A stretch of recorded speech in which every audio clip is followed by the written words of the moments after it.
spend between 10 and 15 minutes to address it. The dictionary defines genocide as, because I knew you were going to ask, so I got ready for you. The dictionary defines genocide as a deliberate and systematic killing or persecution of a large number of people from a particular national or ethnic group with the aim of destroying that nation or group of people. And with that definition, I'm going to turn my answers to a question or questions to the majority of you who are here today. Let me give my response a background. I was born in 1952 in Zaria. I was born in the military barracks. I grew up in Kaduna, Zaria, Kaduna, Kanu. So my answer does not come out of just newspaper, but experience. The first riot I ever experienced, with all due respect, was against people from the East. I was there during the Zaria riots when your crime was that you were Igbo. They didn't tell me, I saw it. People were being killed right before my eyes. My dad was a soldier trying to prevent it. And I remember the man coming back with a deep dent in his military helmet as the guys were screaming and walking the roads of Zaria and screaming, Tawaye. Tawaye means our eyes have opened. Following the first coup by Kaduna and Zogu, they felt their eyes had opened. So there certainly was genocide because people were being dragged out of their house and killed. But then when it comes to the hot case on hand, is there religious genocide in Nigeria? Firstly, I'd like to say that whatever issue is in Nigeria, because it was not dealt with, it became a snake with 5 heads or more heads. And so when you are looking at each case, you need to know which head you are dealing with. Bandit is a head. Banditry is a head. Terrorism is a head. Fulani herdsmen carrying guns and invading people's farm, chasing them out, is another head. The guys who demand money, what did they call them? Kidnappers is a head, and there are many more heads. And then deliberate chasing of people away from their land and immediately putting another tribe there is a head. So, are these things happening in Nigeria or not? I'll just take you down some historical cases and I'll ask you, is it really happening in Nigeria? Maitasine, in the 70s, a man who rose and began to teach a form of Islamic cleansing that says anybody who was not of that particular belief must die. Is that not genocide? And is that fair in a secular nation? Zango Kataf. Zango Kataf, in case you don't know, what you know as Kaduna State was once including Katsina. And on grounds of religion, Katsina State was cut off because the majority of Katsina State was Islamic. And what remained as Kaduna State was majority what we call Southern Kaduna, Zango Katav, people who are, and so on and so forth. I don't want to mention all the tribes. And despite cutting and now having Kaduna State, the south of Kaduna State is 99% Christian, producing Professor Ishaya Audu, first Vice Chancellor Amadu Bello, producing General Ishaya Bameyi, producing former Deputy Governor, Central Bank, Melafia. But somebody was still not satisfied and wanted their land. And particularly under the watch of a particular governor, probably 23,000 of these people died.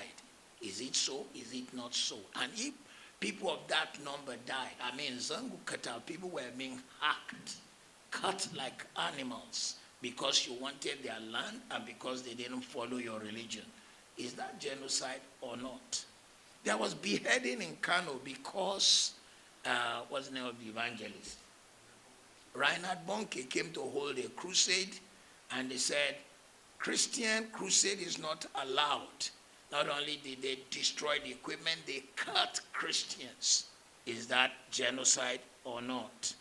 Deborah Samuel, a girl in a polytechnic in Nigeria, in the north, she saw on the platform of her class that people were posting religious things. And she said, hey, this platform is for our study, not for religion.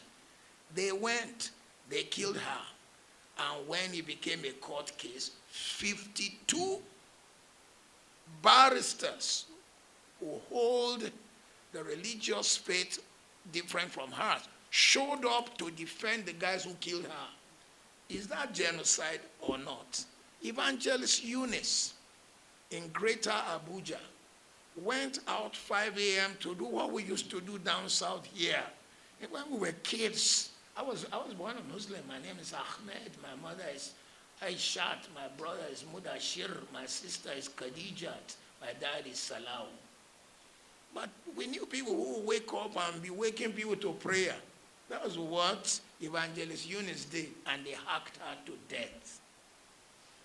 And then, if all that is not genocide, and if it is just religious intolerance, what happened when Melafia came out and said, I am from southern Kaduna, and 23,000 of our people died, and actually when we call people who should come and defend them, the military, the police, they don't show. It is after the people are gone that they show.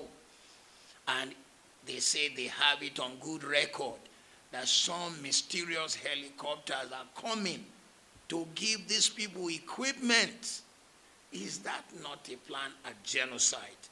If you say that is not genocide, what shall we say of what's going on in particularly states in the north that are of Christian conviction? Benue State, even today's Vanguard reports Kwande local government, where people were hacked, and the plan is to chase them out, and some people come to occupy. And when I say some people, let me be bold to say Fulani herdsmen and some of the guys carrying gun come to occupy. Because when I was a little kid, one of the songs on radio in the north would say, Babanka Sanshe would not food you. That song says that the whole of Nigeria is the land belonging to Shehu Danfodio. And until that is achieved, they've reached Kwara. It may be Lagos. So somebody somewhere does not want this kind of facing the reality. Is there a genocide? You will have to answer. I haven't answered any of your question yet. But let me just say, 270 girls were carried out of a school. They were all Christians. The people who carried them committed 5 crimes. 1, child molestation, because Nigeria's criminal law says that if you sleep with anyone under, is he 18? Which is the age of consent. It's a crime. They raped these girls. 2, if you carry a person against their will across border, it's trafficking. I thought we have human trafficking laws. 3, you force these people to change religion. 4, you force them into marriage. That is the 4th criminal offense. 5, some of them were violently raped. And then 6, some of them were killed. The same people who committed this crime You said you forgave them. Who forgave them? Where were they forgiven? Which court of law? Is it the government that said, okay, we suspend the criminal laws of Nigeria in the case of Boko Haram, who carried this girl, whatever of the Hydra heads carried the girls? Who did it? So, if you now say you forgave them, where are they? It is rumored that some of them are now repented and you brought them into the army. How can a man who killed and committed all this crime now qualify to be a defender of the nation? It is rumored that some of them are in the Air Force. How can a man like that defend the Federal Republic of Nigeria? How can we entrust him in the country where I live at the moment, in England? If you touch a child, you know rape and more. You touch a child in an indecent way, you will be in the register of child molesters. And the moment you change local government from one local government to the other, you must go and report yourself as a child molester so you can be on the books of child molesters. Once the court have passed a case against you that you molested, anytime you move, you don't need the police to do it. You have to go and report yourself. There are jobs you cannot get. But in our own case, we said these guys are forgiven. One, who forgave? Two, where were they forgiven? Three, where did we see their repentance? Four, where is the fruit of their repentance? So, we cannot say that there is no genocide. But if we say there's no genocide, answer my questions. Two, we cannot say there is no religious intolerance. If you say there is no religious intolerance, explain to me why